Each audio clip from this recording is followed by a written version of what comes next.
Happy birthday, Brady Bala. First things first, did anyone here buy an Apple TV? Now, Marco, you got a developer unit, is that correct? That's correct. And I also bought 4 more. Are you being serious? No. Oh, I was like, who are you buying them for? I thought maybe you were like already doing Christmas shopping, Renee style. They're just great stocking stuffers. Yeah, they fit right in there. You just I actually might end up buying roughly that quantity depending on, how gifting goes this holiday season, but I wanted to at least try it myself first.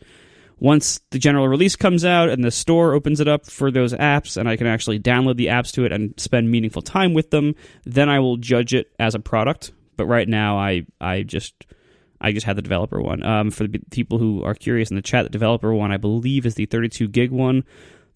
Even if I were buying one today for myself, I still might not get the 64 because just like everyone else has said, I don't think Apple has really shown us if and why and when we would need the 64 over the 32. You think that because you're not looking at the notes. That's why. Okay.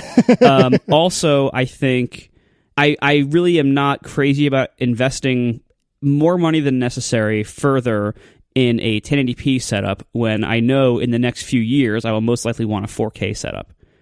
So I'm guessing I'm going to be buying another one of these Apple TVs in a year or two that will support 4K. So, I don't want to dump a whole bunch of money into version 1 before I even know if I'm going to use these features. And, I don't see myself installing a bunch of games or anything. So I don't know. I'm guessing anything more than 32 would be wasted on me. All right, so what's in this follow-up document, John, that you wanted to talk about with regard to capacities? Well, actually, before we get that, I ordered my Apple TV, and I ordered the big one.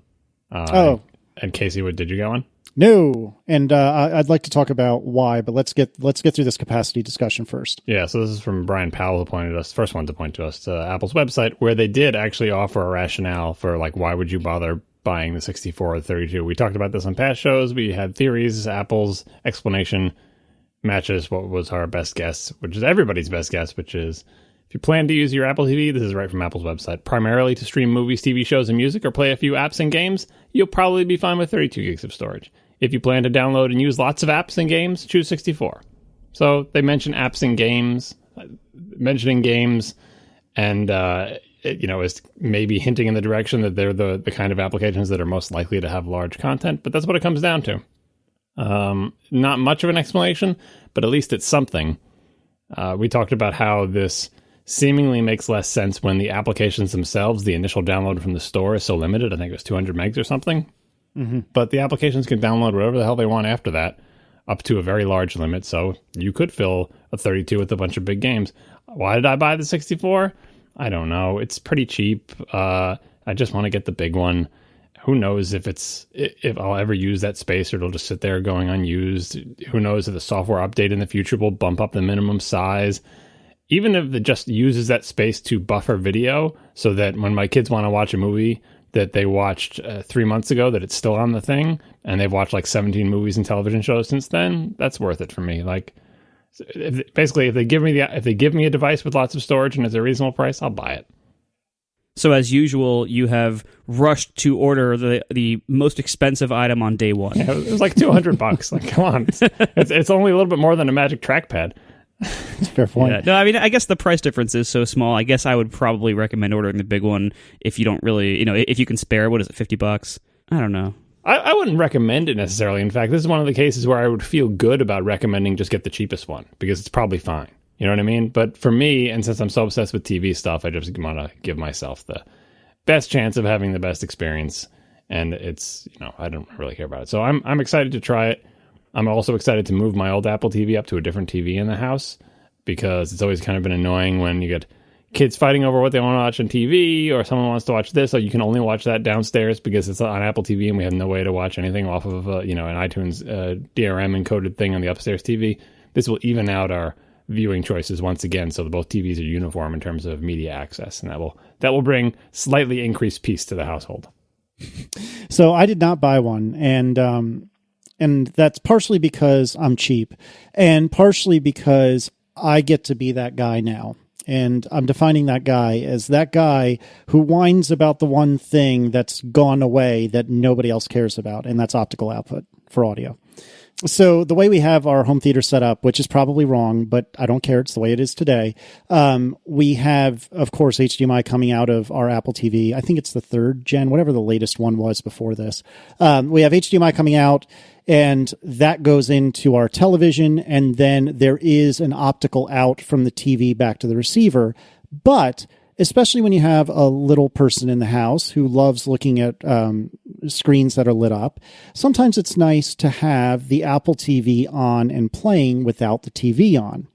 And so we also have optical out going from the Apple TV directly into the receiver. So I can grab the remote, mash on a button a couple of times to wake the thing up, because it never seems to wake up unless I do that, and then AirPlay something to it and leave the TV totally off, and everybody's happy. Declan isn't looking at the TV, which makes me happy and Aaron happy, and we're all listening to music, which makes all of us happy, and it's great. And this new one does not have optical audio out, and that makes me super sad. Now, I guarantee that I will cave and eventually buy one, but for now, it's not really filling any need that I currently have. So I'm just going to wait and see how it goes. I am extremely interested to see how the Plex app that supposedly is coming out day one, how that is. And if that gets really good reviews, that is probably going to be enough to get me to cave. So does your receiver not have HDMI No, support? it does not. It's that old. Oh, yeah, well, there's your problem. Yeah, and I mean, that's a fair point, that I could just upgrade the receiver, but I mean, it's working in every other capacity, so it seems a little silly to replace it. You might as well, like Marco's doing, you might as well just wait for 4K to upgrade your receiver at this point. I can't tell if you're being snarky or not, but I'm thinking you're not. No, I'm being truthful, although I think it's going to be later than next year. Like next year, I think still will be early adopter time for 4K, and you, unlike Marco, are probably better off waiting until 4K is old hat. Yeah. But at this point, I don't know. It really depends on how much you use that Apple TV as an audio device interface. You can get a pretty decent, cheap receiver that will do everything that your current receiver does just as well for not too many $100s.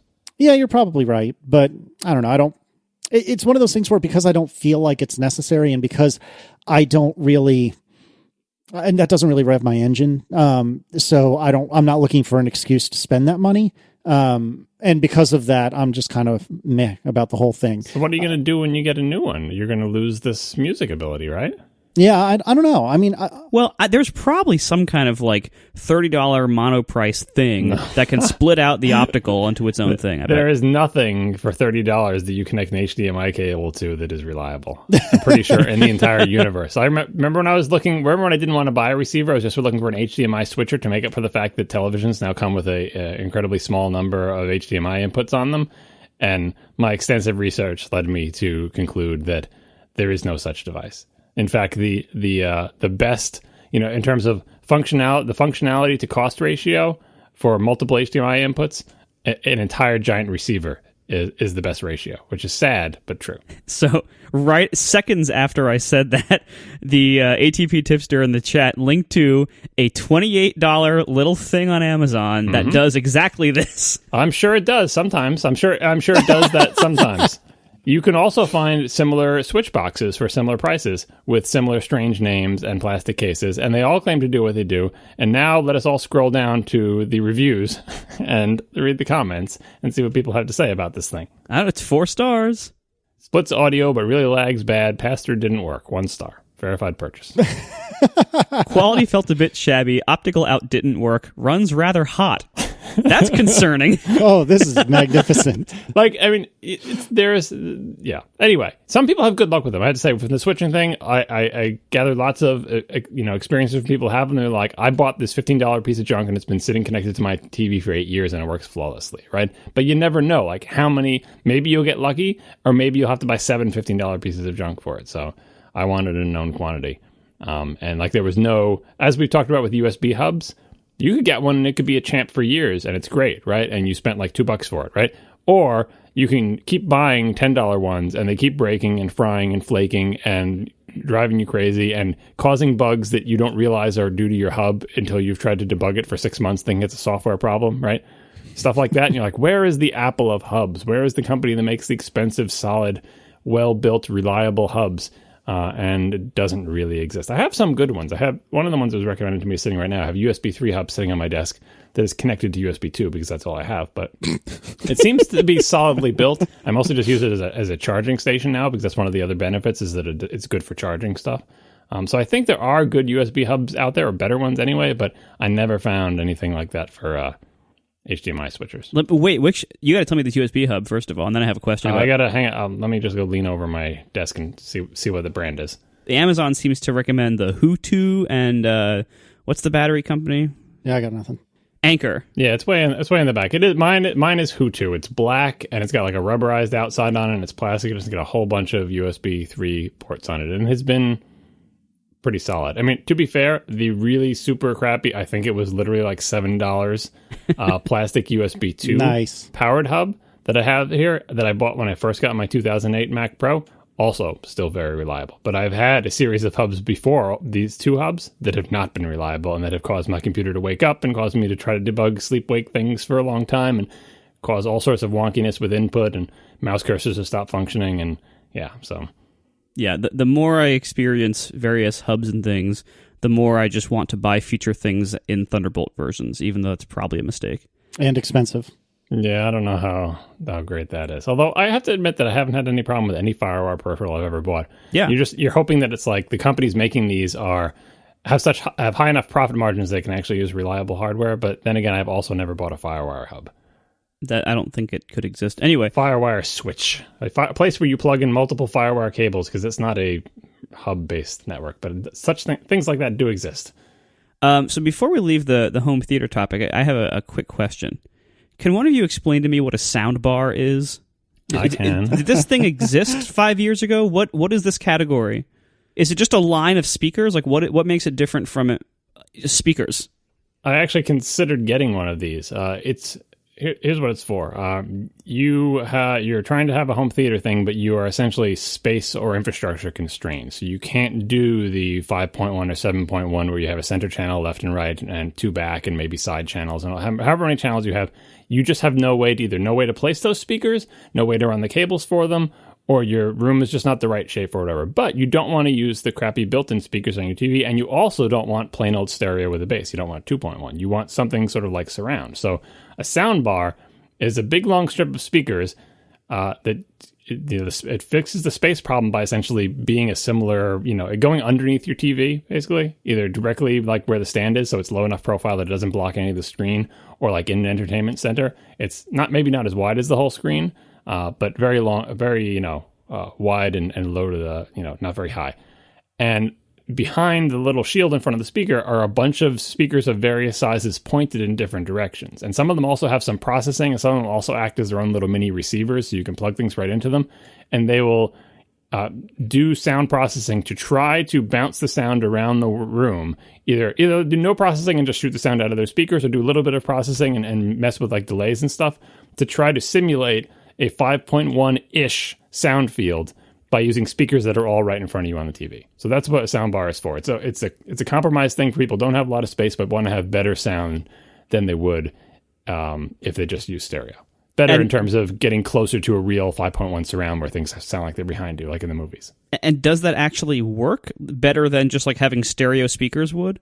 It sounds different than stereo speakers does. Like, it doesn't, obviously, it's never going to actually sound like the speakers are behind you because they're not behind you, they're in front of you. But some of them, depending on the room shape and depending on the environment, can do a surprisingly good job of providing I want to say more convincing sound field, but coming closer to making the sound like it's not all coming straight from the TV. Now, is that accurate? Is it what the filmmaker is intended? Is it even pleasing to you? That all depends on what you think. You can listen to them in the store, and they definitely sound different than stereo. Whether they sound better or not is kind of up to you. In the end, I decided not to get one, mostly because a lot of them either expect you not to have a receiver, or kind of they're competing with the receiver in terms of functionality of how they work. And I also eventually found a way to get the speakers around my room. My speakers are all in the wrong places, but I just did the best I could. And I figured if I'm going to get a receiver with multi-channel sound support, I'm going to try to get the actual sound field experience. And so that's what I went with. But, sound, and also trying to figure out how to place the soundbar in my setup was a little bit weird too, because I'm not quite sure where we'll go with the television. Anyway, I decided against it. I don't think they're entirely crazy. If you have a small apartment and are into movies and want a little bit of that movie theater sound, and you don't mind whatever the hell the soundbar is doing to try to make it sound like that, it's reasonable. You know, even if only just for the center channel, where you can crank the center channel up so you can hear the dialogue better, that kind of balance you don't get in a stereo setup. If you just have right and left and a subwoofer, it's hard just to turn up the dialogue. But in a movie with a 5.1 mix, the center channel has a dialogue, and you can crank that higher than the rest of them to help, you know, you or other people with low hearing who are always saying, what did that person say? And you don't want to turn on the subtitles because they ruin the picture and make you read the whole time. It's a reasonable choice for that. No, I've been looking for a while, and I have not been able to find what I'm looking for. What I basically want is a dynamics compressor in a small enough package that it can fit behind my TV or in my very, very, very narrow TV stand. Because I would love to have just, you know, I don't care about your movies where everyone's talking really quietly for dramatic effect. And no, I can't hear what you're saying. And if I turn it up, then it'll blast and it'll wake everybody up in the house when somebody, like, you know, when a car drives by or something blows up. So I would love just dynamic range compression without having to buy an entire receiver, because my TV stand only has something like 3 inches of height for this, for something I'd be allowed to place there. And there are literally... allowed by the historical commission that runs the television stand in your house. I'm aware of this commission. Yes, and there is literally I've looked for every receiver. Even there's one, I think it's Marantz, has like a really slimline one, but it's like a 1/2 inch too tall to fit. Like it's terrible. So what I have now is just, like, you know, stereo speakers, because I decided long ago that I think of surround sound the way most people now, including you, John, think of 3D movies, which is, I just am not like I had it for a while. I had a 5.1 system for a while, and then as we'd move between different apartments, I would like set up less and less of it. Like first I dropped the rear speakers and I just had the 3.1 or whatever, and then eventually I stopped connecting the center speaker and just had the left and the right, and realized I liked that a lot better because it was just simpler, and, you know, I didn't care about the surround. So eventually I've now switched, but I would still like a receiver, and right now it's just being driven by this little tiny New Force amp that has no controls. But I would love, if anybody knows of like just a basic home theater range compressor, please tell me. Pretty much every receiver, even the super cheap ones, I know, has a name brand. Like they go on under a bunch of name brands. Some of them might be like Dolby, where they're like either patent encumbered or proprietary or whatever. But they all have a way to do exactly what you're saying. Like I don't think you can buy one without this feature anymore. So I wanted to echo your sentiment about the surround sound system. My parents had gotten me years ago now, so it's probably ancient by today's standards, a receiver 5.1 surround combination box from like Costco or something like that. It might have even come with a TV and DVD player. But anyway, that's a receiver we're still using from probably mid to late 2000s. And as we moved from apartment to apartment and eventually to the house, we also did the same thing and dropped the rear speakers after like one of those moves. And so now I've still kept the center channel and I still have the subwoofer connected, but I haven't had a rear channel in easily 6 or 7 years now or something like that. You shouldn't do that. You should either do stereo, which is fine, or stereo with the subwoofer, which is fine. But don't do 5.1 and then disconnect some of the channels, because you're literally missing some of the sound. Like in some movies, they could be mixed such that a line of dialogue only comes from the back speakers, and you literally won't hear that line of dialogue. So please, just use all the speakers of whatever sound is coming out of your system. If you're going to put out sound for 2 speakers, use 2 speakers. You know, if you're going to put out sound for 5 plus a subwoofer, use 5 plus a subwoofer. Our first sponsor tonight is Squarespace. Squarespace is the all-in-one platform that makes it fast and easy to create your own professional website, portfolio, or online store. For a free trial and 10% off, visit squarespace.com and enter offer code ATP at checkout. Squarespace is simple and powerful with intuitive, easy-to-use tools. Squarespace designs are beautiful. You can make a beautiful site very, very easily, and your site looks professionally designed. It's fully responsive on any screen size, any new device, no coding required. Everything is drag and drop, configurable. What you see is what you get. It is so easy to customize the way your site looks and works. If you want to inject your own arbitrary HTML, CSS, or JavaScript, you can even do that as well. So if you're a nerd, you have all the control you need. If you're not a nerd, you don't need to know how to code anything. You can do a lot. So it also has commerce built in. Any Squarespace site can have a store where you sell digital or physical goods at no additional charge. All this is supported 24/7 via live chat and email if you need help with anything, and powered by state-of-the-art technology to ensure security and stability. All this is trusted by millions of people and some of the most respected brands in the world. Squarespace starts at only $8 a month. Start your free trial site today. I cannot recommend Squarespace enough. If you have something that you need to make a website for, try it on Squarespace. You will be amazed how much you can do in how little time it takes. I'm so happy this product exists because it has saved me from needing to make so many websites. So check it out. Start a free trial today. Now, Squarespace trials do not require credit cards. This is great. You just sign up, you create a site, and you can start playing with it in seconds.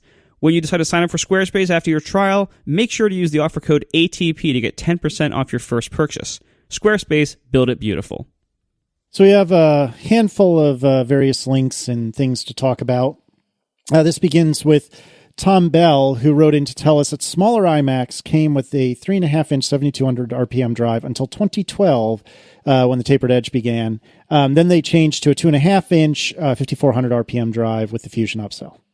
So apparently that's the history of that. Moving on, Chloe De Guzman, I probably butchered that. I'm so sorry, Chloe, shares from Tom's hardware data.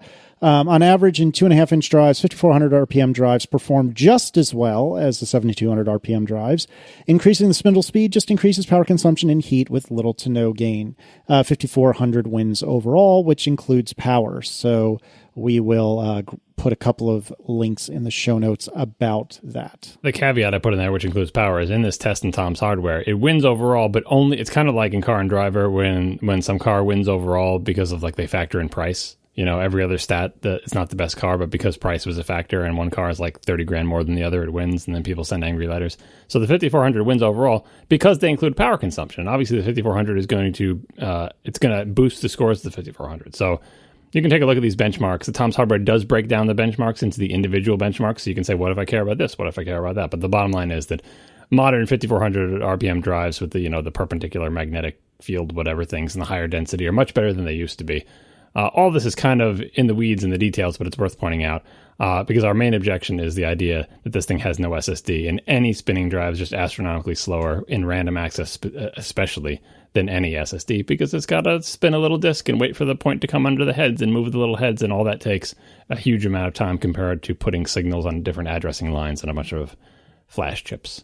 Yeah, this to me, like, I don't think anybody needs to waste any breath trying to defend the benefits or drawbacks of particular RPM hard drives in 2015. It's just completely irrelevant. It's, if you need a bunch of cheap space, you get hard drives, and if you don't need a bunch of cheap space, you get an SSD. Period. Like, that's it. Yep, pretty much.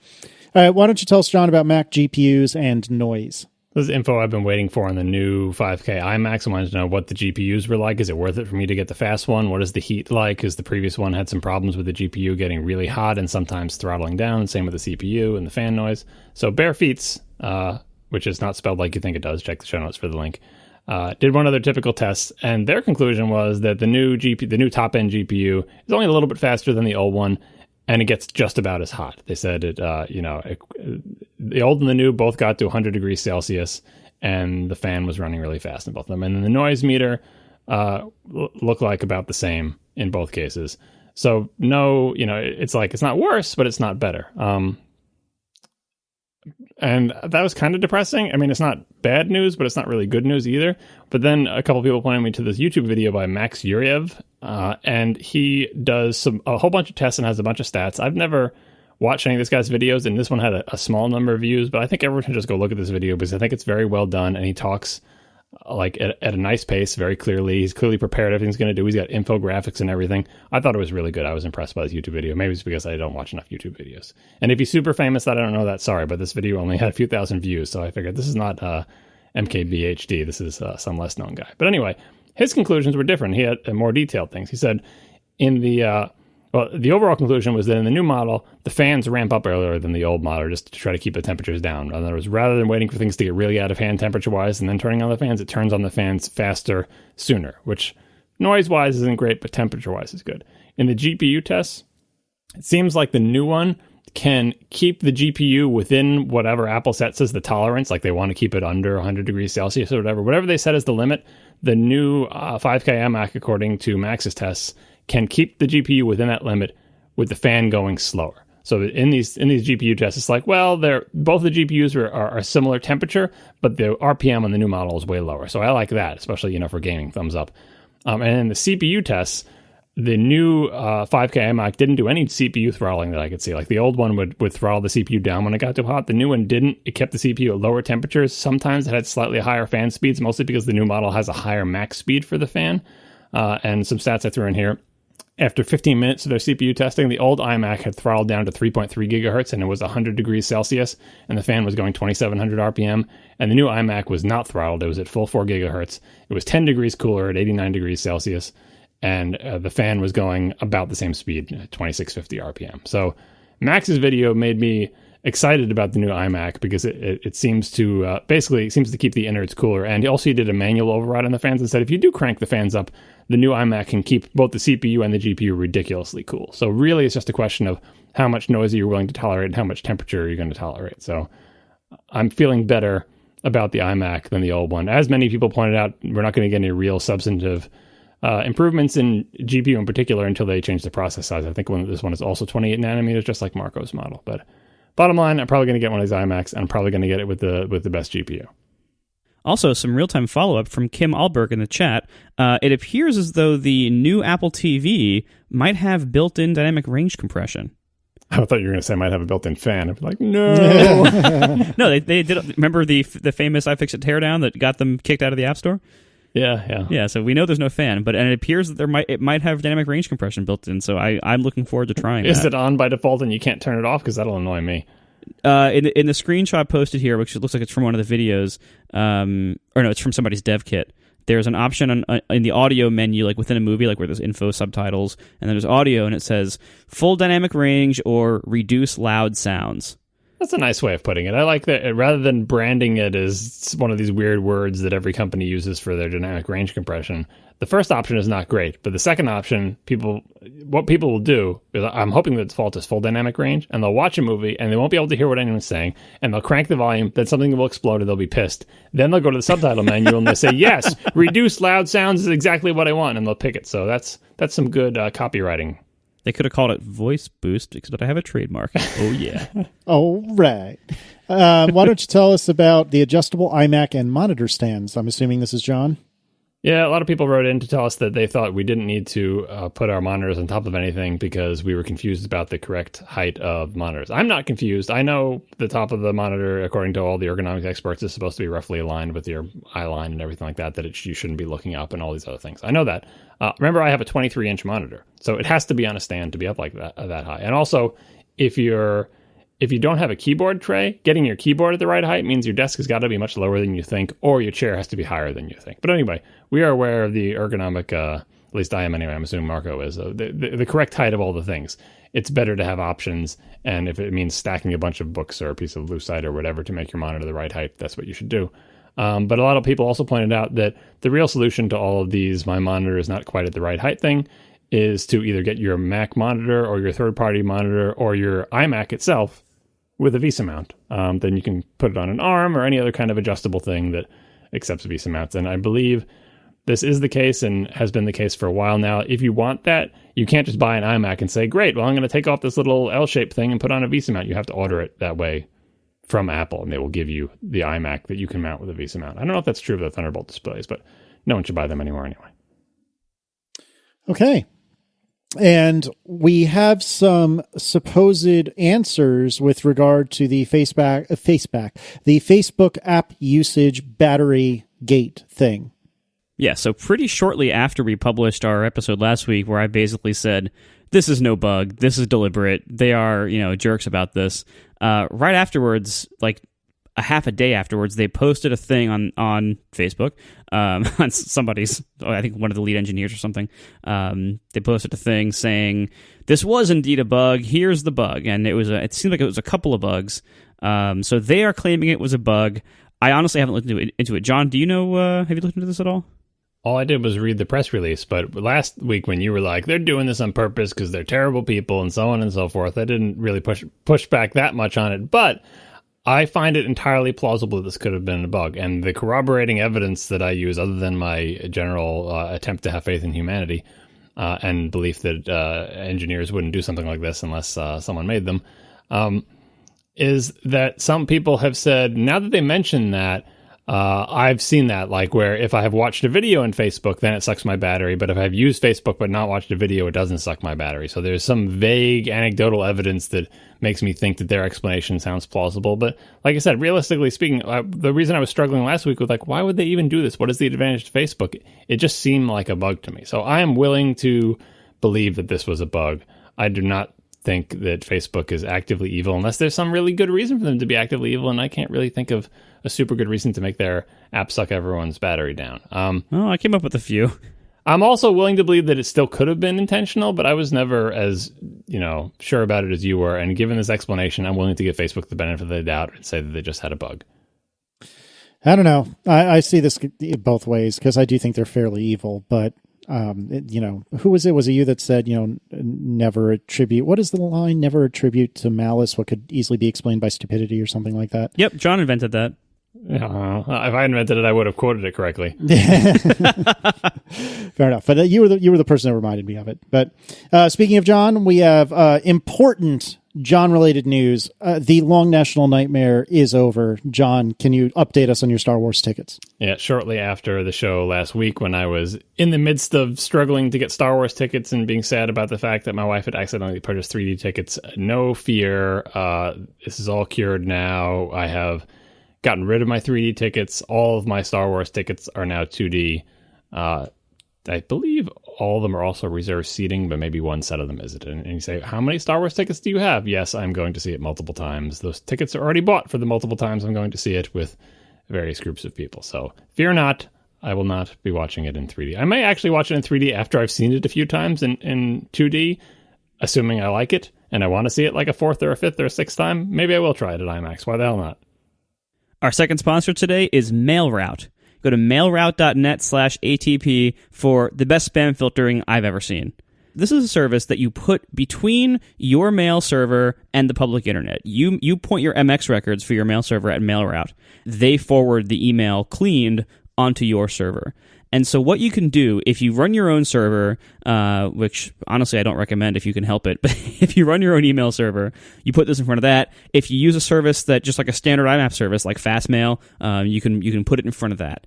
You point your domain name at it, and then it just starts filtering spam for you. And the spam filtering is so good. I have never seen spam filtering this good. A lot of people have said, oh, Gmail has the best spam filtering, and then I've heard from Gmail people who have tried this, and they say, oh, actually, MailRoute is better.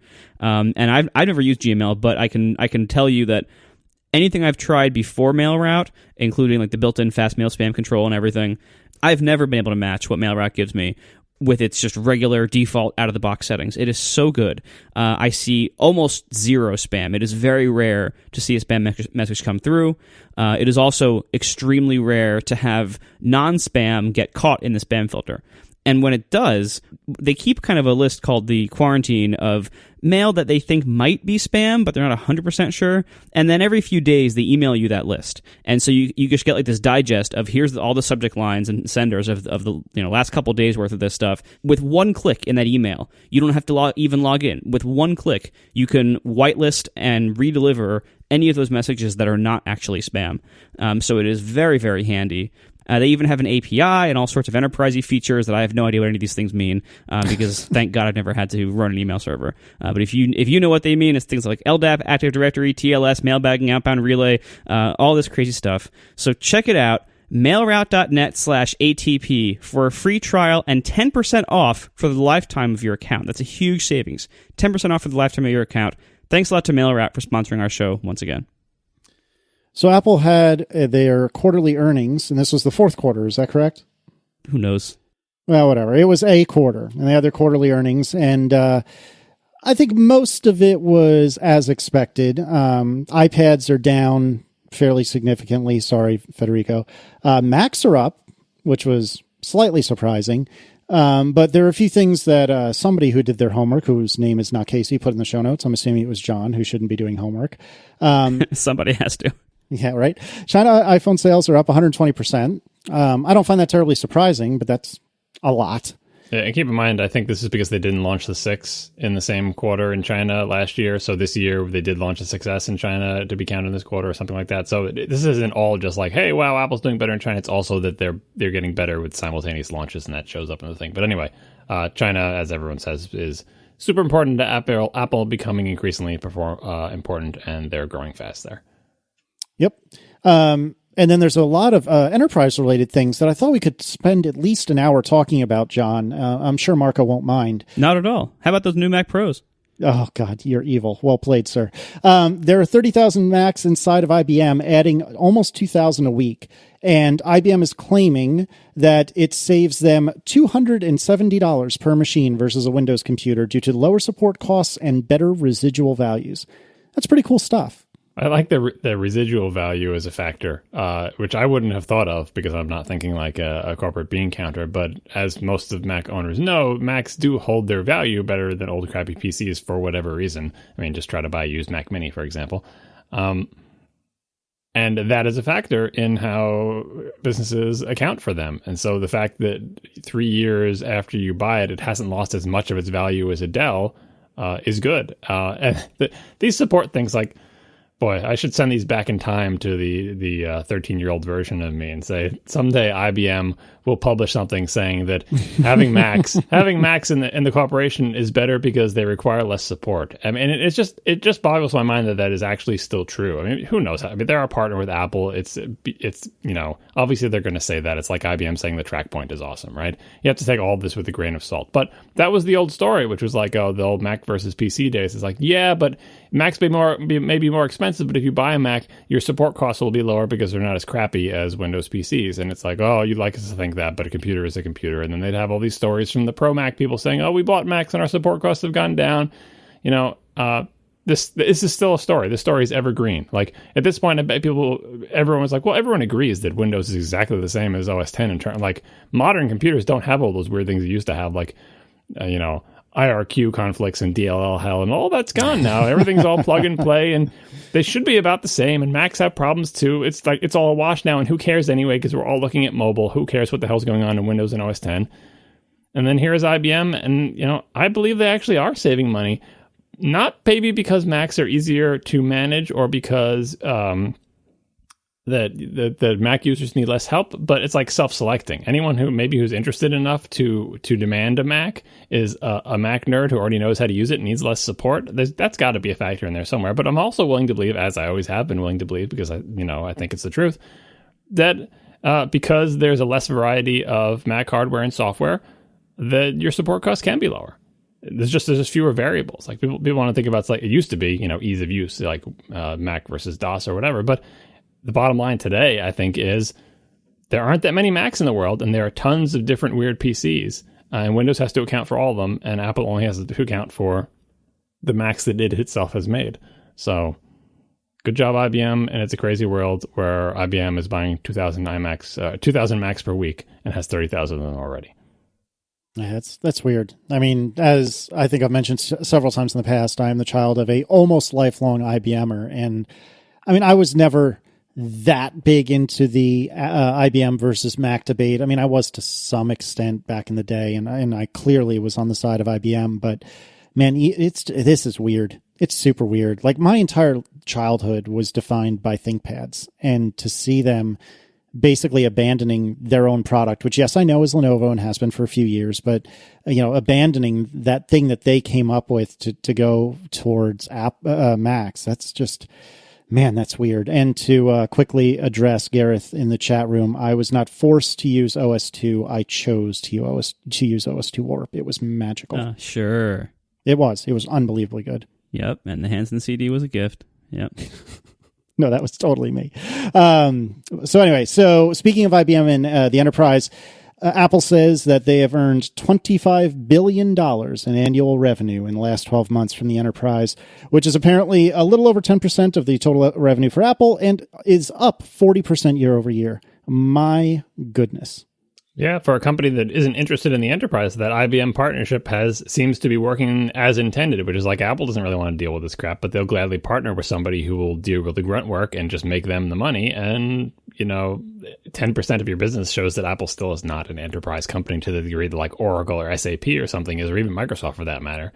But 40% year over year is big growth. So apparently their enterprise, it's like, think about what has Apple done related to the enterprise other than the IBM deal. It's not like Apple has suddenly rededicated its entire product efforts on the enterprise. They're still doing what they've always done to support the enterprise, but I think the IBM partnership is helping. Hell, just sales of Macs to IBM itself alone, forget about IBM helping other people to buy Macs and recommending them and supporting them with all their neat iPad apps and stuff like that.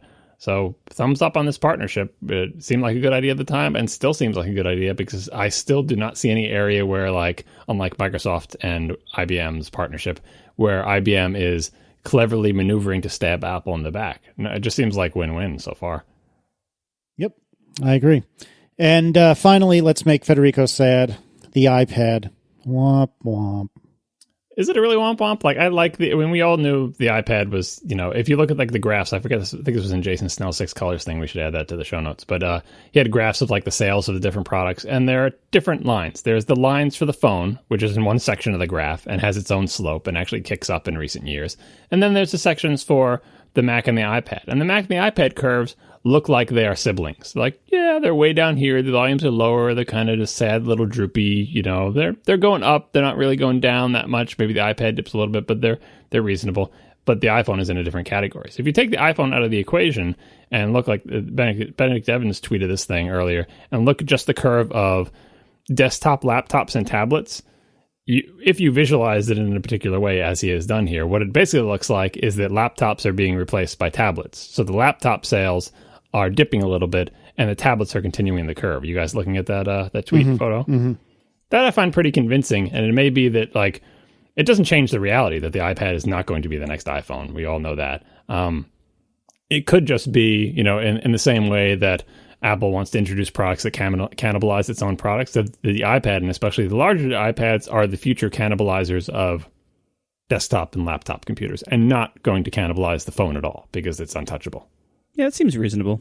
It's all how you view the thing. Like, this graph could be misleading, but it really, you look at this graph and you're like, oh, totally, I see exactly how that's going, but you could visualize the same data in a different way. But I gotta get the Jason Snell in there, because I like the one graph that showed how the lines are separate universes from each other, and the other graph that shows, and it's not big growth. Like the Macs and everything, like the growth of that sector of the market is small, and then Apple is growing slightly, and most other companies selling desktop and laptops are contracting slightly. So it's all just off as a kind of, like, I wouldn't call it a hobby yet, but it's it's a lot of money because everything that Apple does is a lot of money. But the iPhone is just so ridiculous now that you almost have to, like, have two separate earning calls. Let's talk about the iPhone. Let's talk about everything else in the universe. Yeah. So in summary, Apple has more money than your deity of choice, and it's all stored away in various bank accounts, and things are going well. So I'd like to change tune quite a bit and talk. What do we call this? Follow out? Is that right? I think so. I'm all confused now. Yeah, which is different than follow up. What do you know? We're already into topics. How can you follow out is at the end? These variations of follow up are not officially sanctioned. Not like, what is it, like made for iPhone, MFI. I need to make an official stamp of approval program for variations on follow up, and these are not. These are all bootlegs. Oh my goodness, that's fantastic. So this unofficially sanctioned or unofficially and unsanctioned follow out is with regard to the podcast upgrade with our friends Mike Hurley and Jason Snell. And Mike and Jason were talking about on this week's episode what to do with regard to large, long-term on-premise storage. And Mike had said, I've heard a lot of people talk about whether or not having a NAS is worthwhile. And then if you do get a NAS, he's heard, half of his friends say, oh, you should absolutely, without a shadow of a doubt, get a Drobo. And then he's heard the other half of his friends say you should absolutely, without a shadow of a doubt, get a Synology. And he wasn't sure what to do. He isn't really keen on the idea of network attached storage to begin with. So then the question is, well, do you not do it network attached? Do you do something more physically attached? Oh my God, what do I do? Says Mike. And I know we've talked about this a lot in the past, but it's been a long time since we've talked about this. Marco's been almost burned by some iSCSI software at least 34 times in the last year. So I thought we'd at least briefly revisit this and kind of talk about what we recommend and what our thoughts are. Marco, do you want to kind of kick this off? Yeah, sure. So we all, Synology was graceful enough to give us all Synology units back, I don't know, about 2 years ago? It was a while ago now, year and a half, something like that. So we all have this, I think the same one, right? The 1813 Plus. So we all have the same giant 8-bay Synology, and this is it's no longer their current model, but at the time they gave it to us, it was a very high-end model. And as far as I know, we've all had great stories with them. We've all had great success with them. They've proven to be very good. The problem with NASs, though, for me, is complexity and backup. Those are what always get me. NASs offer a whole bunch of features because they are just like little computers, really, running specialized, usually Linuxes, and there's a lot they can do. You can have them serve Plex sometimes, maybe depending on your transcoding needs, like Casey will probably talk about. You can have them download BitTorrent stuff for you. You can have them host cloud files for you when you're out. There's all sorts of stuff you can do with an NAS. I do none of it. I just do not use those features at all. All I really use it for is archival storage, just long-term bulk file storage, things I don't usually need to access even. That is all I use it for. And so all those features are wasted on me. I think that's probably what most people really need. I don't think most people really need to be managing this whole other mini specialized server in their house. I think what they really just want is more space for their computers. I think that's the main goal here. And it's great because if you're going to move to something like a NAS or even a Drobo, which I'll get to in a minute, you gain the ability to use 3.5-inch hard drives, where you can basically spend nothing and get many terabytes of space. It is crazy how cheap storage is, and compared to our world of modern, at least the decent computers that have SSD storage, we're fretting over whether to go with the 512 or the terabyte or whatever. Meanwhile, you can get a 4 terabyte desktop drive for like $200, $150 now. The desktop drives are so cheap now. And they aren't that fast compared to SSDs, but it doesn't really matter when you're doing archival storage. So a NAS is a great way to get a whole bunch of archival storage somewhere in your house. And if you want, like me, if you want to avoid noise at your computer, external drives don't really help there. But if you can put a NAS anywhere in your house where you can run a wire, so that gives you a lot of options there for noise and location and everything like that. So there are a lot of benefits to NASs, but the complexity of basically managing this little server in your house has always bothered me a little bit, and also the question of backups. My preferred cloud backup is Backblaze, and I should disclose they've sponsored this show many times, although I was using them before they sponsored. And I like Backblaze a lot. I have tried CrashPlan before, and I have had nothing but terrible luck with it. I tried it. I've tried running CrashPlan on a Mac, trying to back up the Synology.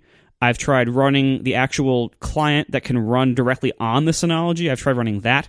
I have tried CrashPlan, I think, at least 3 times over the last few years, and every time it fails. It just slows down to a crawl and eventually fails. And people point to various Java heap limits and stuff like that, and I've tried so many different things that people have said, oh, just change this configuration setting in this file or whatever. I've tried so many different things, and it just fails every time. It seems like it just cannot keep up with a many terabyte backup with tons of files in it. So I have had terrible luck with CrashPlan, but CrashPlan is the only one that will back up a network drive or will run directly on the Synology, whereas Backblaze will only back up locally attached things from your Mac or PC. So what I do now, my Synology in the closet, 2 of the disks it uses for Time Machine, and it uses those normally as its native file system. All the other ones, it's serving a giant iSCSI volume.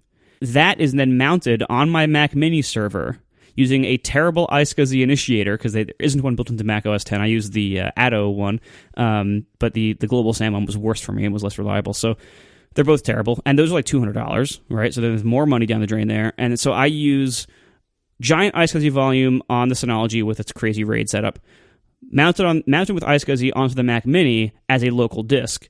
That fools Backblaze into thinking it's local because it's iSCSI. And so then that Backblaze backs it up, and it's formatted with HFS Plus because it kind of has to be for that to work very well. So it's this big, complex setup when really I think I would be perfectly fine these days. Like, I don't need 10 terabytes of storage. Like, I think I would be fine these days, honestly, just getting rid of it at some point and just getting a few either 2 terabyte laptop drives in little USB enclosures, little fanless enclosures, and just tolerating the little amount of noise they make, or just getting 1 terabyte SSDs and putting them in little USB enclosures, because a 1 terabyte SSD is now $300, and that's only going down over time. So, I wouldn't need that many of them. I don't know. It drives me nuts how complex my current setup is, and I'm only not changing it right now because it is currently working. But as soon as I need to change anything about this setup, I think I'm going to dump it entirely, because I just the entire value of a NAS is lost on me, and I don't need this giant box making all this noise in my closet all the time. I don't know, but you guys seem like you're better at it than I am. Well, let me just, before I talk about myself, if you were to do it all over again, what do you think you would do? You would do something physically connected, or you would just, how would you handle the problem of long-term storage? I mean, a good NAS is often near $1,000, sometimes more if you need like the 8-bay version. For the same price or less, I think I would probably just do what I said, just get like 3 or 4 1 terabyte SSDs. Try to find an enclosure that can run fanless and can hold all of them. It probably doesn't exist. I haven't. Tiff has on her computer. She has a similar kind of setup like this with the OWC Thunder Bay Mini 4 or something like that. It's the one that takes 2.5 inch drives, and that one does not run fanless. I mentioned in a previous show I replaced the fan in it for a quieter one, but it still has noticeable fan noise. And the reason why is not because the discs run hot, but because it has this Thunderbolt chip on it, like this controller chip, that runs incredibly hot to the touch if you don't fan it. And there's no heat sink. It's just a bare chip, and it just runs insanely hot. I have no idea why. Even when the drives are idle, it's just crazy. Anyway, so what I would do now is probably buy external drives, and even if I spent the money to make them all little SSDs so that they would be totally silent, that would probably be cheaper than a NAS, and it wouldn't be nearly as much space, but I would argue I probably don't need that much space, because my NAS has literally had 10 terabytes free for the last few months. I feel I totally sympathize with what you're saying, but I don't have the same complaints that you do, as you expected. I have, of course, the same DS1813 Plus that you do. From what I can tell with Synology model names, the 8 in 1813 means it's 8-bay, and 13 means it's the 2013 model. So the modern version of what we have is the DS1815 Plus. Oh, that's why they skipped the 14. Yeah, I didn't realize that was a thing until somebody pointed that out on Twitter. I wish I remember who it was. And I was like, whoa, mind blown. Had no idea. So anyway, so the DS1815 Plus is the modern version, but I freaking love my Synology. As Marco said, it was comped. It was comped not only the box, but all the drives in it. We have 3 terabyte, hard drives in these. I love this thing. It has its own, I'm going to call it operating system, although that's a misnomer. It has its own web interface. Let's use that. It has its own web interface, as many NASs do, and it lets you do all sorts of things on it. I use mine as a VPN server all the time, particularly lately since I've been working out of a client's office, and for my Mac, I like to be on a VPN, and I might as well be on my own. It has a BitTorrent client, if that's your thing. It has a newsgroup client, if that's your thing. It has really great file sharing. So if you have a stupidly large file that you want to send to somebody, and maybe you don't want to use, what's the Apple thing that just came out in the last year? The Apple Watch. Funny. No, I meant the thing where that lets you send huge files. iCloud sharing or something. No, that's not right. Oh, does that actually work? I've never actually seen it. I've never tried it. Mail bagging. Oh. I've used it. That wasn't this year. That was the year my last review had that. So that must have been in Yosemite. But yeah, I've used it. It's a nice way to not if you use the Apple Mail app, obviously, or I think the web interface.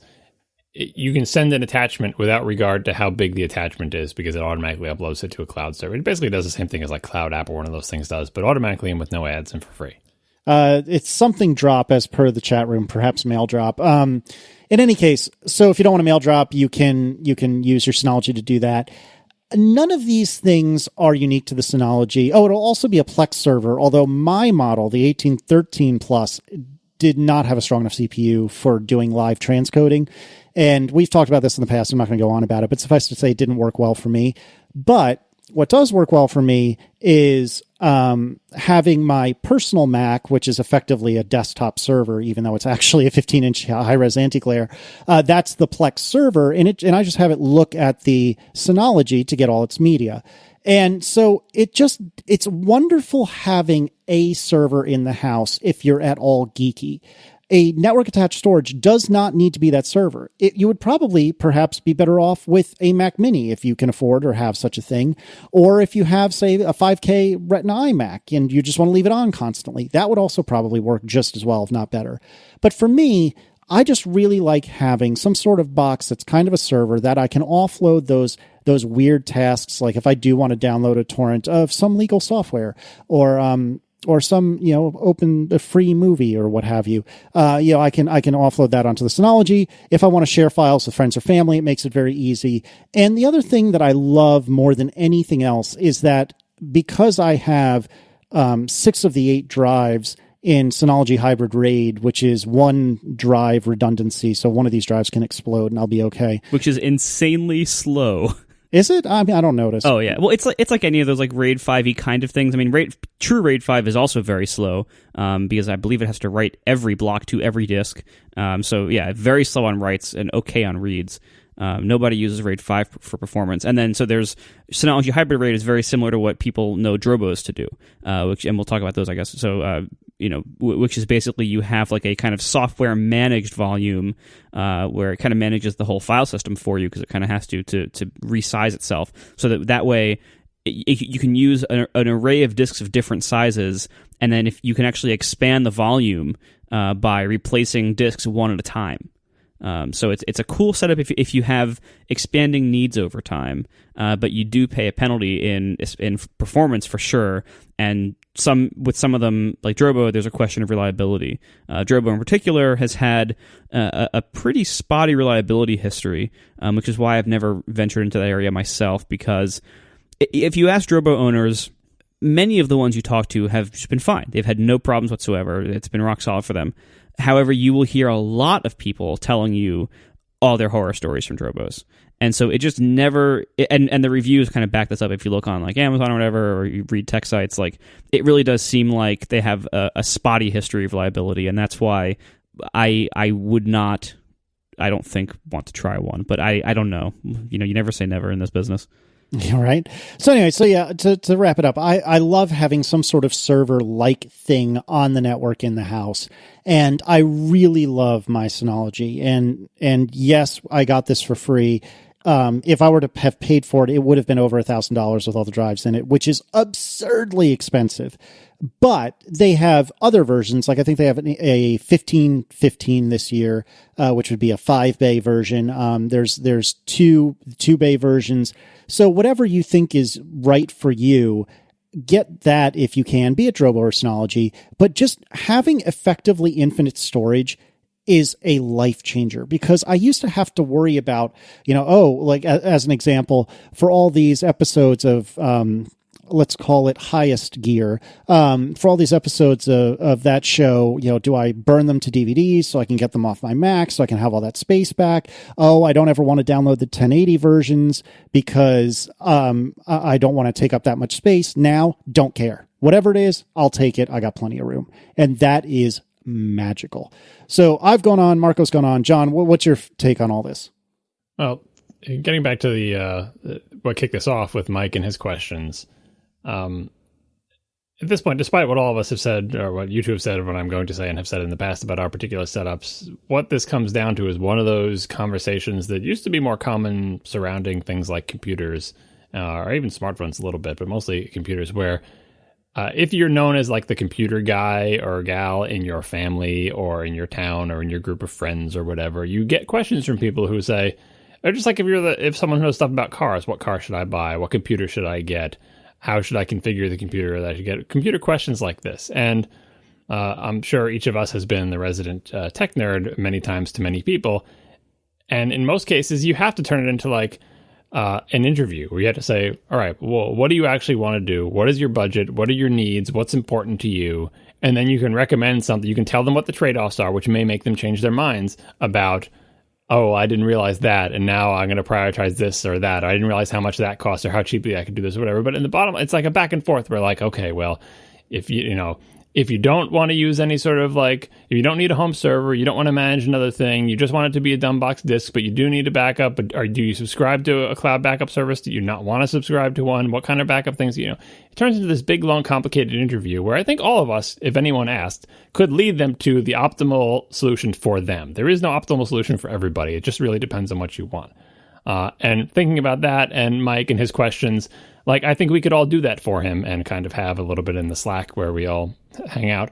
But the fact that you have to have that conversation and the fact that you need all this expertise and experience to guide in the right direction shows that this is sort of an unsolved problem, that it's annoying that you have to, and this also came up in the Slack, that it's annoying that you have to do all this, have these expertise and sort of cobble together these systems, like that it's not something you have to think about it. It's much better than it used to be. I mean, and again, I believe I said in one of my old OS X reviews that Time Machine was the best feature Apple ever added to an operating system, because prior to Time Machine, getting anyone to do backups ever was just not happening. And Time Machine didn't make it so easy that everybody does it, but boy, did it lower the barrier to entry. Massively lowered it. And still, there is a massive barrier yet to go, because it's like, okay, they made it so much easier. Great. That was great in 10.5, right? But then you got to buy an external hard drive, and how do I attach it? Is it USB or is it FireWire? Do I back up to a NAS? Can you do Time Machine over the network? Are the time capsules flaky? Can I do Time Machine to a third-party thing like a Synology?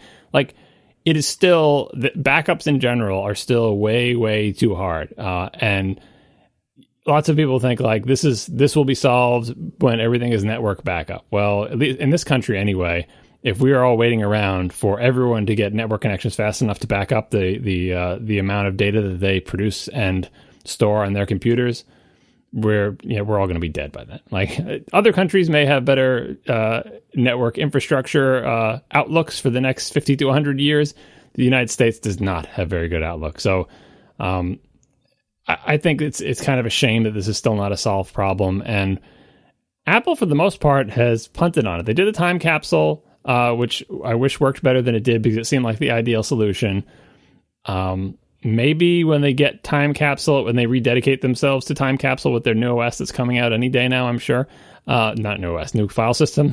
New file system with data integrity protection that can efficiently send diffs. And I don't know. You can imagine a scenario where Time Capsule starts to become a much better solution than it is. But today, we're all talking about buying enclosures and sticking bare drives in it. And Marco's like, well, I'm going to buy some SSDs and find a thing. But like, nobody is going to do that. It's just too darn hard. So I think the take home from this is there's probably a solution. If you're listening to this, there is probably a solution that fits your needs to back up what you want. We don't know what it is because we don't know what your needs are. And in general, this is way too hard. Like this is one of the last remaining bastions of computers are annoying and difficult to manage and problematic, and there's no easy good choice that I can recommend to everybody, Yeah, and it's really unfortunate, because you're right, like, this is way too complicated for people. This is one of the reasons why people have often no backups, because like so many people, I'm sure we've all seen people like this, where like they will have an external drive enclosure on their desk that they call their backup drive,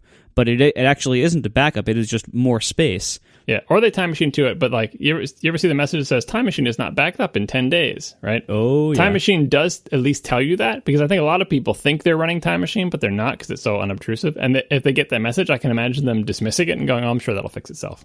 But like, this is why one of my very early, like when I started my what was then called the Fat Bits blog at Ars Technica, one of the very first articles I wrote, I think it was called The Case for RAID or something like that, where I was just desperately looking for some way to actually to keep climbing up that stupid backup hill. Like Time Machine, great, thumbs up or whatever. I don't even know if Time Machine was out by then. But it's like, it's too hard for people to back up. Like even with Time Machine, I have my own battles to convince my relatives to buy an external hard drive. Try convincing someone they have to spend any amount of money to get a box with wires that connects to the big expensive computer they just bought. They're like, why do I need this? It's like if someone gets a TV and say, well, you got the cable box, I guess, so that's not a good example. But anyway, people don't want to do it. They don't want to buy an extra thing, and then they have to, the power supply in it dies, or it makes noise. They don't need to be turned on and off. They don't understand disk mounting and unmounting because it's complicated. What I was looking for Apple, which is, the old Apple, is like, can you just build in twice the storage in every single computer? Like sell computers that say they have X amount of storage, but really have them always have 2X and have them essentially do what, I think it was pre-Time Machine. Have them essentially do incremental backups from one drive to the other, right? I mean, they kind of did this with recovery partition, saving the OS, but that doesn't save your data at all, and it's all in the same mechanism. What I basically wanted was, again, phrasing it as RAID, it's not really RAID, although RAID 1 would still be better than nothing, even though it's not a backup. But like the premise was that the only way you're ever going to get people to back up is to just lie to them and just over provision and give them twice the storage they have and pretend they have half that storage and just do incremental backups for them. No choice of every single because that's what people want. They just want a computer. You plunk it down like a phone.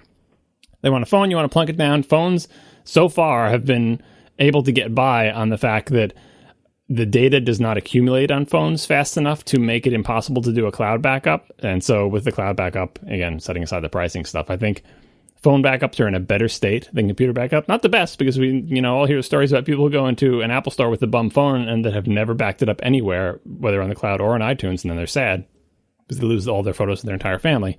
So still ways to go there. But that kind of, that blog post throwing out, RAID or just the idea of like, Apple, your computers are so expensive anyway.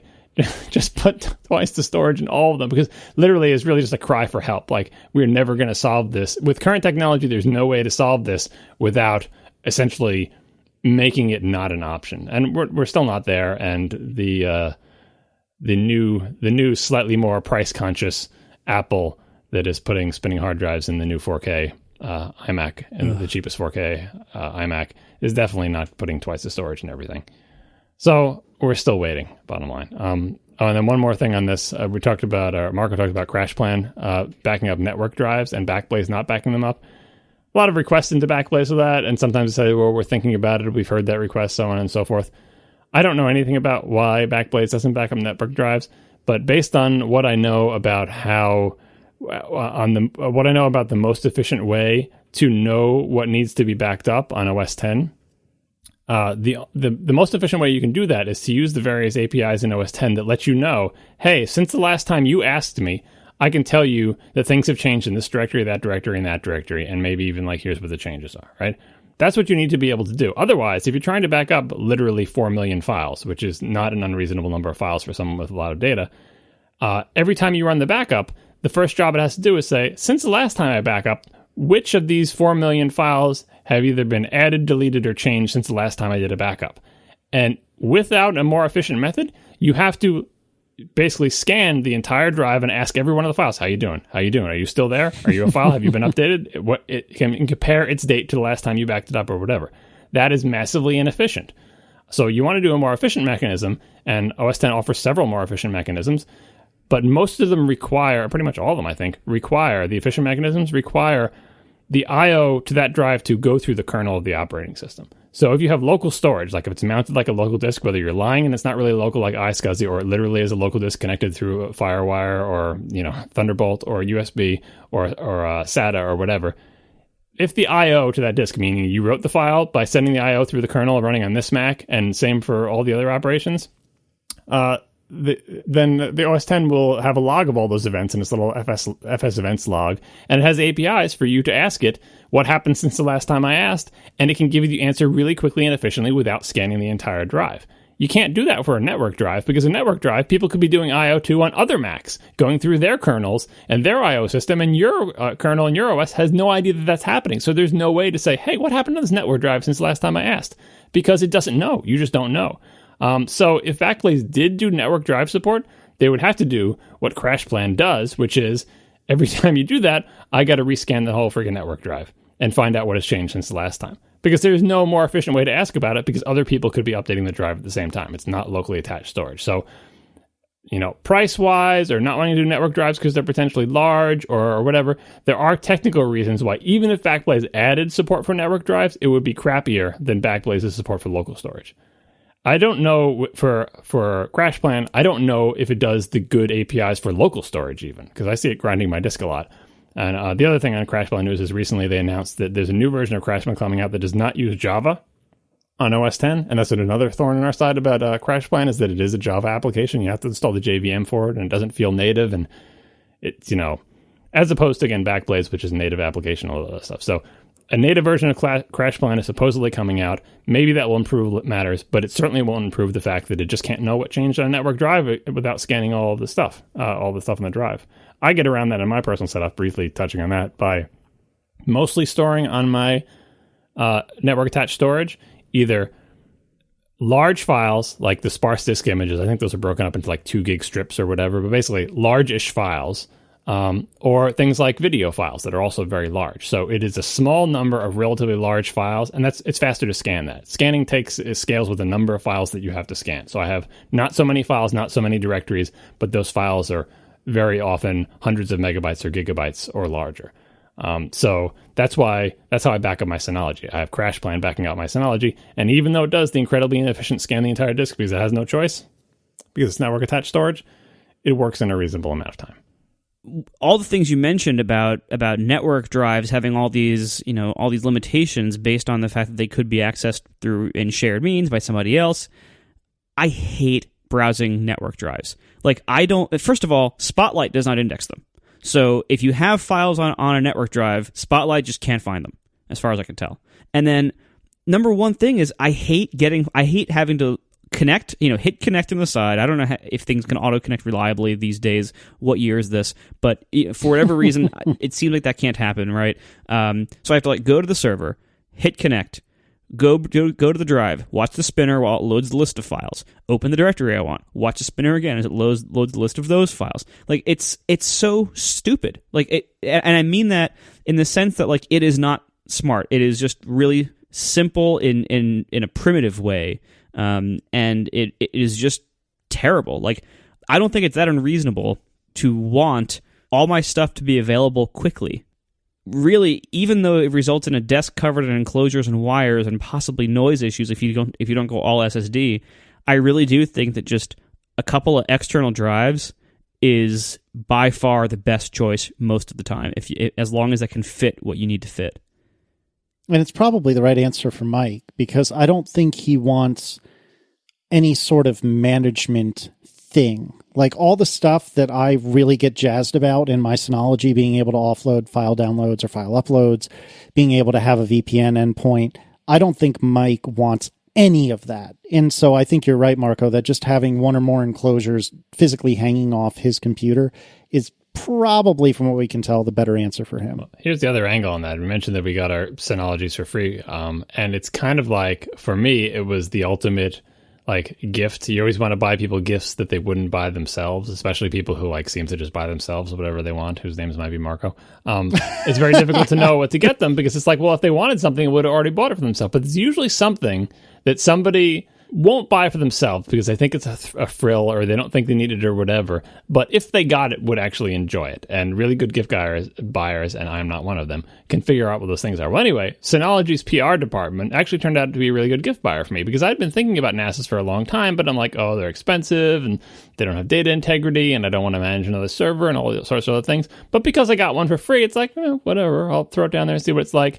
And I have to tell you now, if this thing broke, I would buy another NAS. Whether I would buy another Synology or not, I don't know. Synology's literally the only NAS I've ever owned, so I have no way to compare it to other NASs other than stories I've heard from people. But I would buy another one, because now that I have it, I do what Casey does. I love having I love having a huge amount of storage that is in a different room. I love all the little server management things. Like it's been totally reliable to me. I let everything auto update. I let the apps. I don't even let the apps auto update on my phone. I let them auto update on the Synology.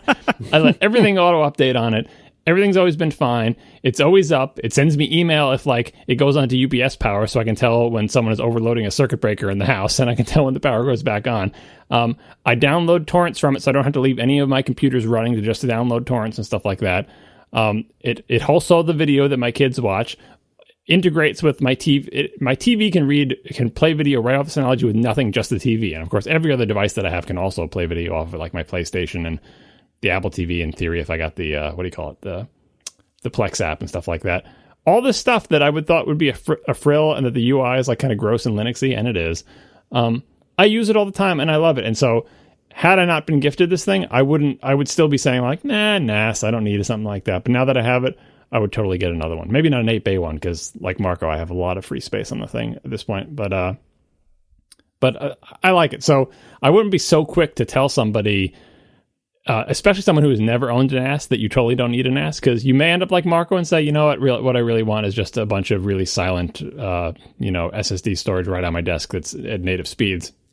Or you might end up like Casey and I and be excited by the possibilities of your NAS and love it every time you get to copy something to or from it over your local gigabit network. And the I/O is really fast because it's a bunch of multi-gigabyte video files, and you don't have to hear the disks, and they're far away, and it's great.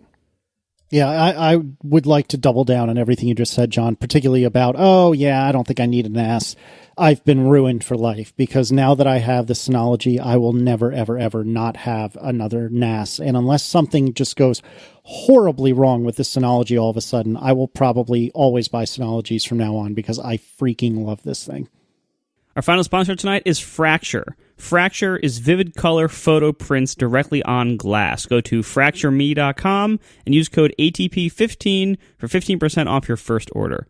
Now, let me tell you, first of all, Fracture wants to thank everybody with a ginormous thank you. They say ginormous. For everybody who's been ordering Fractures, giving them a chance to print your photos. They're very thankful to have your business. It's been a great year for them. They've been very happy working with us and having you buy their stuff. So that's part number one.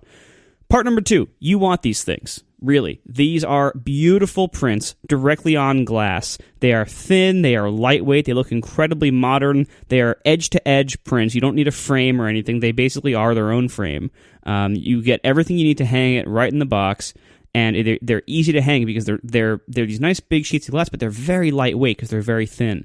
They just look fantastic. I always get compliments on the Fractures whenever anybody visits and they see my office and they're like, "Oh, are those the Fractures?" Everyone always asks about them. Or people who don't know, like, "Oh, what are those? Those look great."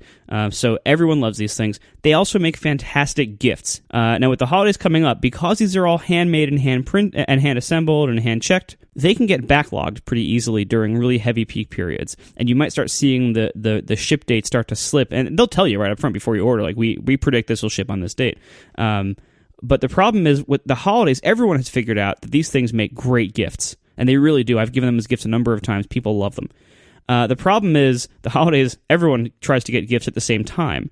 So if you want a holiday gift Fracture, put those orders in now. Really. Don't delay. Put it in now, because everyone's going to buy it, and they want to make sure you get the things in time. So go to fractureme.com. That is where you get them. That is where you learn more about them. You can upload photos. You can preview them. You can see all the different sizes they have, square or rectangular. They are great. And use the coupon code ATP15, one word, ATP15, to give you 15% off your first order at fractureme.com.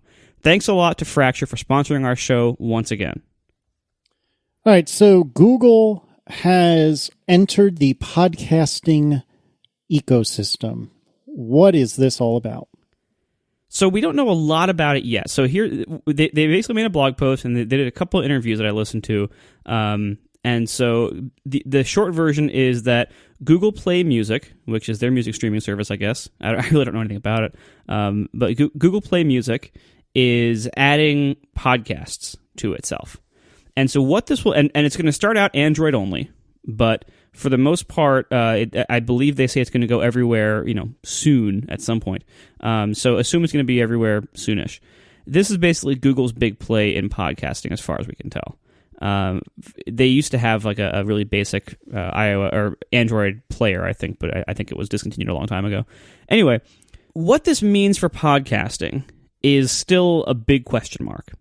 The idea is they are going to be blending podcasts in with music in this one unified Google Play Music service. And then I guess, again, I don't know too much about it, but I guess the whole idea of Google Play Music is to kind of select what you want to hear right now based on all the stuff Google knows about you, which is a lot. So it's like, if you're going to be at the gym, they're going to pick gym music for you. If you're going to be, in the car, they're going to pick, that's like the idea, is that it kind of automatically can select and play stuff that they think is going to make the most sense for what you're doing right now based on your activities and taste. And so they're mixing podcasts into that. And so it used to be all music. Now it's going to be music plus podcast you like or something. It's unclear to me whether it's going to be like, whether you subscribe specifically to things or whether it's just random or whether it's both. I don't know yet. And the implementation details are fairly important here. This is not open, of course, because Google is not open, despite what they say. This is not an open standard. This is neither open nor standard. Well, it's better than Facebook instant articles where they make you or Apple News for that matter, where they make you like write some weird format. They just read your RSS feed, right? Yes. That's a one-way transition. So here's what happens, and this is, by the way, very similar to Stitcher. I don't know if Stitcher still works this way. I haven't looked at it in a while, but very similar to how Stitcher at least used to work. So you can't subscribe to anything you want. The podcaster has to opt into this because Google is not just reading RSS feeds and then going to your server for each person who plays the file. Like the way Overcast does it and the way most podcast players do it is everyone publishes RSS feeds anywhere. Who cares? This is the open web. You can publish your RSS feed wherever you want. And then the client apps, the players like Overcast or Apple's podcast app, they go download the file directly from the publisher. And that way the publisher, first of all, is on the hook for things like bandwidth and everything, but also the publisher then gets stats. The publisher can control that. The publisher hosts the file and can serve exactly the file that will be served to people. Like, they can make sure, like, give me this exact encoding with this exact metadata, but, this is my file. And that they know what they're serving. They know how many times they've served it to how many people, where they are, roughly with IP geolocation and stuff like that. And they have, logs. I think that's something people don't realize about iTunes is that when you buy music from iTunes, Apple is giving that to you. They host the files. When you buy applications from the App Store, Apple is giving you those files. They host the applications. But when you do podcasts, which are in the same place and look very similar, Apple is not hosting podcasts. Those are coming from the individual podcaster servers, which is why they're so slow half the time. Yeah. So anyway, what Stitcher came out with a few years ago with their service was basically like, it was a very similar thing where like you as a publisher would have to opt in. Well, at first you didn't, but that was a mistake, and then they changed it. You as a publisher have to opt in because what they were doing was basically rehosting your files, first of all, so that they would read your RSS feed, and then they would automatically download all your files and basically be their own cache for them and their own CDN and serve their copy of your file to all their listeners. So they kind of ate the cost and the bandwidth there, but they also got all the control and all the stats. And they also would transcode your file down to a lower bit rate to save space and to save bandwidth and to make it stream better for people. And to make it sound worse. Right, and of course it would make it sound worse. So Google Play Music is doing all of those things. It is exactly the same kind of thing. So you, as the publisher, you go and agree to their terms and you submit your feed. So if we decide that we don't want to do this, you just can't play ATP in Google Play Music. Like, no matter how much you like the app, you just can't play it. Because it isn't based on the open web at all. Whatever show, if a brand new show launches, you want to go check it out, it probably won't be there. We'll see what happens over time. But anyway, so you go and subscribe to the show, and then you are getting their copy of the file. So your download won't show up in the publisher's main stats system. Now, Google is saying they will offer publisher stats, like if you go into their dashboard and you look at their stats, but most podcasters who care about stats, which is anybody who serves ads, they already have their own systems for that. So this won't integrate with that. This will be a separate thing you have to opt into and then go and check and then manually add into your stats system somehow, or make some kind of API thing if there even is an API, but there usually isn't for modern Google services because they're so open. So anyway, they're going to, copy and then transcode your file, possibly reduce the quality, and of course they're going to reserve the right to play ads. Fortunately, not in the middle of your show, but between shows. So, because I think they can play ads wherever they want between any songs, because I think there's a free tier with ads, something like that. So that part is a little odd and uncomfortable for podcasters, but that's the reality of free streaming services. At least they aren't cutting into the middle of our show. So that's the deal for podcasters. Basically, they're doing it the Google way, where they know best. They don't want to deal with you peons. You deal with their system, and they know, and that's the way they do it. Well, the other aspect that is very Google-ish but not evil, to use the old Google thing, is that once they have your files and your data, they will almost undoubtedly serve them up faster than what the random individual podcaster is going to do, and they will also probably, everyone is assuming, and I don't see why they wouldn't, run them through something that translates the text into speech, provide full text search for them, like trying to obviously underscore David Smith for finding things. Like maybe that won't be on day one. Maybe it'll be on year 3 or 4. But surely, basically, once Google gets data, and they're getting data by essentially reading your RSS feed and pulling all those files, they are transcoding them, they are processing them. I'm sure they will, if they have any kind of algorithms that do anything useful related to search to audio files, and I'm sure they do, they're going to do that to podcasts. And that, Marco, you're talking about it from the perspective of a publisher, but from the perspective of a user, if, like they did with Google Photos, if Google can provide something that appears magical, like you can just type the word teacup and see a bunch of pictures of teacups, or you can just type some words and find podcasts where those things were spoken, using the magic of Google, that is an attractive feature to users, because there is nothing equivalent in any of the other podcast systems, including probably Stitcher, because I imagine they don't have all the data analysis tools that Google has at their disposal. So the potential upside to Google's own little Google Reader style, not going to call it a walled garden, let's call it a chain link fenced garden, is that they can provide features to users by sucking in all of this data that other people who are either less interested in podcasts, because Apple seems to be like, well, they're all right, they're whatever, they're there, or just don't have the tech like Stitcher. Those companies can't do that. So there is potential user upside of this service, and that scares me a little bit, because I don't want I don't want Google Play to become the equivalent of iTunes, like we said on past shows. The fact that Apple is kind of mildly disinterested in podcasts is good. I like that. I like it because it keeps it open. It keeps podcasts as a thing that anyone can have, and Apple's like, whatever, as long as it's not porn, doesn't have, too much objectionable material, we'll put it up in our directory, and you host the files and go ahead. I like that. I like that better than a Google Reader scenario where eventually the only way anyone ever listens to podcasts is through this Google thing. We are forced to do this Google thing and have ads inserted between our show. We are forced to have our show transcoded and have no control over. We are forced to add up numbers from 2 different locations. That's not long term. That's not good for anybody. Short term, we're all saying as producers, we don't like it that much. But if everybody starts going through Google Play, we'll be forced to put our stuff up there. Otherwise, we're going to cut our audience by 50%, 20%, 90%. Like in the end, Google Reader was all there was in RSS. And then when Google Reader went away, there was a big power vacuum, and a few other things like Feedbit and stuff came up, but it's just never been the same. Yeah. So that to me, like the whole, what if this becomes so big that we all have to play ball thing, like that is the biggest risk for publishers. It does seem on the face of it, like we kind of decided early on that we didn't want to be on Stitcher. And most of the reason we didn't want to be on Stitcher was all of that. There was also, the way I read the terms, there was a promotional requirement to promote Stitcher on the show. That's one of the reasons why you hear so many people at the end of their podcast saying, find us on iTunes and Stitcher, because they had to. And we did not agree to that, so we didn't do it. The only reason we could say no to that was because it was so small. By most people's estimation, Stitcher is 5% or less of the listener base. So it wasn't big enough to make it worth those downsides. But this might become that big. And right now, podcast listening in general is very, very lopsided right now towards iOS. Libsyn occasionally will publish or will discuss stats, and I believe the ratio is something like 8-1 in favor of iOS among all shows Libsyn hosts, which is a pretty wide range of shows.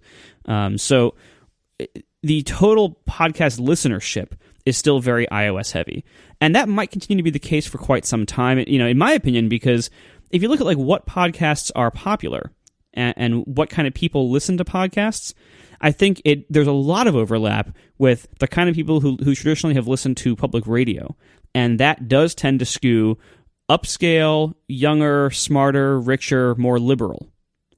And those are all, I think, demographics that are more likely to have iPhones and Android devices also. And I'm not trying to say that to be inflammatory. I think that's actually true. I think that's actually borne out by stats. But feel free if I'm wrong. Feel free to tell John. So this might not matter in the sense that maybe Android people just aren't that into podcast listening, enough to like take over the whole market. I'm not going to say there aren't any, but it's not going to be like a massive proportion of the market right now. But who knows what will happen in the future, right? I don't want podcasting to be like YouTube, where like, right now, if you need to make video online, there's basically just YouTube. Like, you don't really have a lot of other choices that have any reasonable number of viewers. Like, if you want to reach the people who watch videos, you basically have to publish videos on YouTube. I don't want podcasting to ever become that. I'm a little worried about this from that point of view.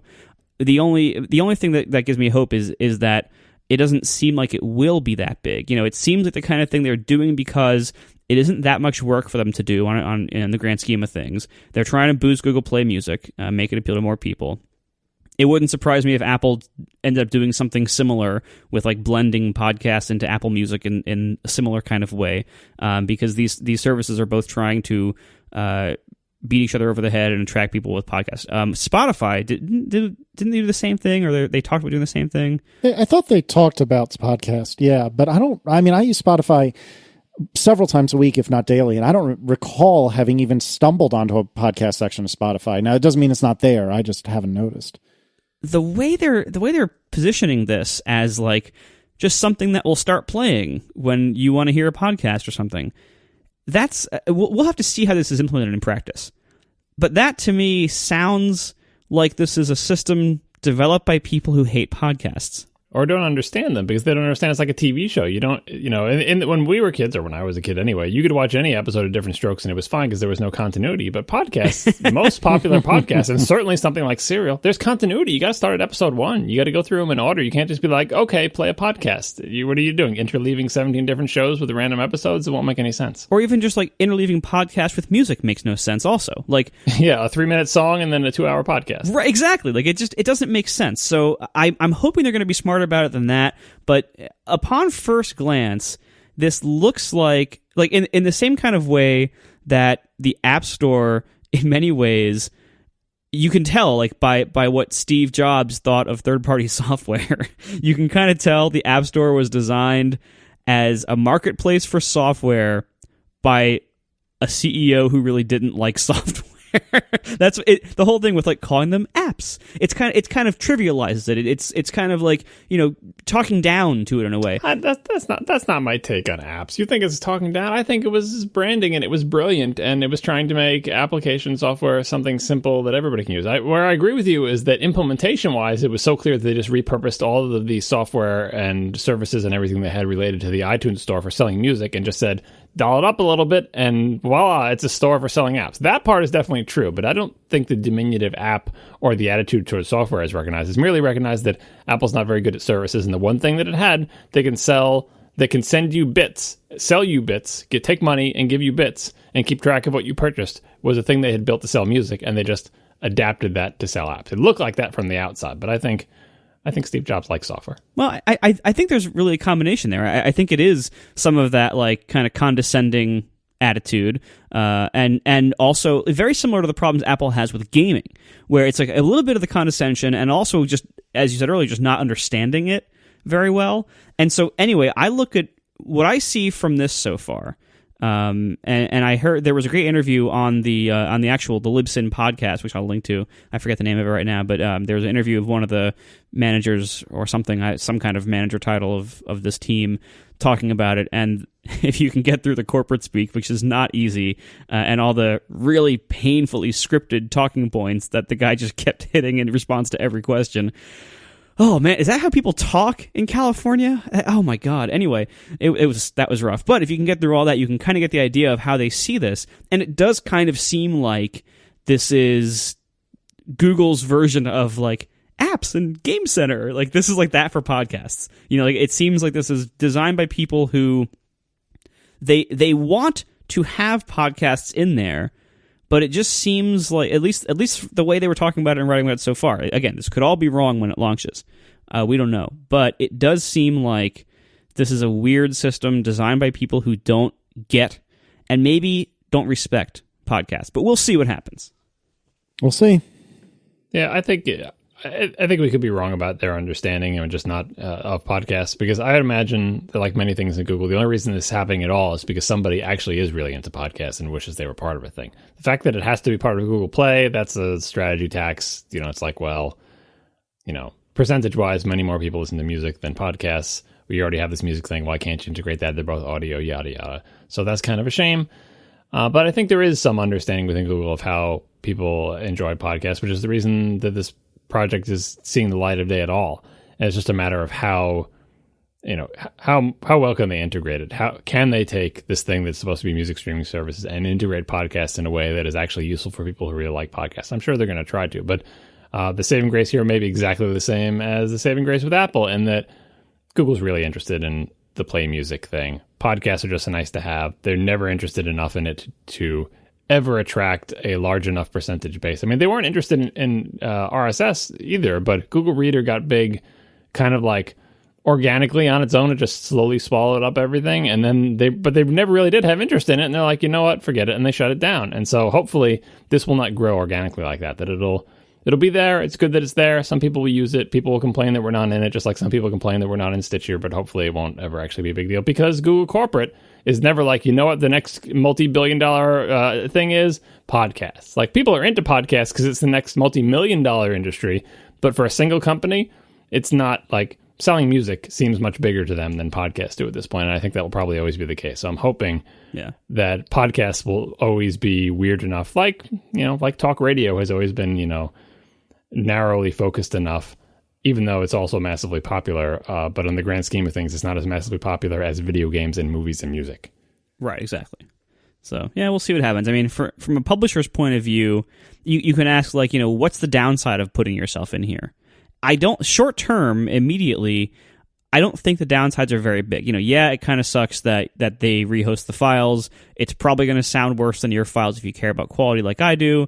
Who knows if it'll do things like strip chapter metadata out? Who knows? But for the most part, the downside seems limited to, well, we'll have to go somewhere else for stats, and we'll have these people who hear our show in a less than ideal way. But I think long term, the downside is that strategy problem of, like, do we really want to be encouraging and supporting a system that is trying to privatize and make proprietary the currently open system of open web podcasting? And to me, the answer there is pretty clear. I would really rather not do that. But if this becomes so big that you have to do that, then I'm going to not be happy about that. I don't think it will become that big, but we'll find out. Yeah, me neither. But I think that does it for tonight. Cool. Thanks a lot to our 3 sponsors this week, Squarespace, MailRoute, and Fracture. And we will see you next week. Now the show is over. They didn't even mean to begin, 'cause it was accidental. Oh, it was accidental. John didn't do any research. Marco and Casey wouldn't let him, 'cause it was accidental. Oh, it was accidental. And you can find the show notes at atp.fm. And if you're into Twitter, you can follow them at CASEYLISS. So that's Casey Liss, MARCOARMENT, Marco Arment, SIRAC, USA Syracuse. It's accidental. They didn't mean to. Accidental. Tech podcast so long. Got some Apple TV stuff to end the show here, even though we talked about it enough in the thing. The reviews are up now. Oh, yeah. It looks like the embargo lifted right as we started the show, right? Yeah. I just saw the one from Mashable. Christina Warren did, I think. That was the first one I saw on Twitter. But then I saw someone else sent me the Walt Mossberg one from Recode, specifically this section of the review, where Walt Mossberg and his typical old man not understanding things. Sorry, Walt. That's an unkind characterization because I'm an old man now too. Anyway, he says the remote can now control the volume of your TV with no setup in most cases, and with an obscure setting on some newer TVs, it can even turn them on and off and change to the right input. You know, that's the HDMI CEC thing that we talked about last time. Next sentence in parentheses. This latter benefit worked for me for a day or two, then stopped working. Nice. Well, we have lots of CEC unicorns that he can talk to who wrote into us. Yeah, tell us it works perfectly for them, but not for Walt Mossberg. But, you know, it almost worked for a day or two, then stopped. And I'm sure Walt is spending a lot of time figuring out why it stopped. The solution, as always, is to disable CEC everywhere.